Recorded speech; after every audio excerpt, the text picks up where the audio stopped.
గత రాష్ట్ర ప్రభుత్వం 81 మరియు 85 జీవో ప్రకారం రాష్ట్రంలోని వీఆర్ఏలు అందరినీ క్రమబద్ధీకరిస్తూ వివిధ డిపార్ట్మెంట్లో ఉద్యోగాలు కల్పించడం జరిగింది.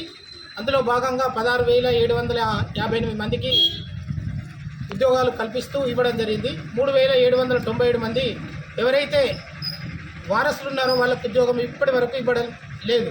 కాబట్టి దానిలో భాగంగా రాష్ట్ర జేఏసీ కోరిక మేరకు ఈరోజు 33 జిల్లాల్లో కలెక్టర్లకు వినతి పత్రం ఇవ్వాలని, అందులో భాగంగా 3,797 మంది వారసులకు తక్షణమే ఉద్యోగాలు కల్పించాలన్న ఉద్దేశంతో రాష్ట్ర జేఏసీ నాయకత్వం పిలుపు మేరకు ఈరోజు మన జిల్లా కలెక్టర్ గారికి వినతి పత్రం ఇవ్వడం జరిగింది.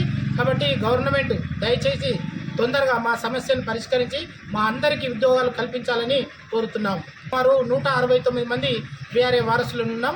వాళ్ళకు కూడా తక్షణమే ఉద్యోగాలు రావాలని ప్రభుత్వంపై ఒకవేళ రాకుంటే తీవ్రమైన ఒత్తిడి తీసుకొస్తామని ఈ సందర్భంగా తెలియజేస్తున్నాం.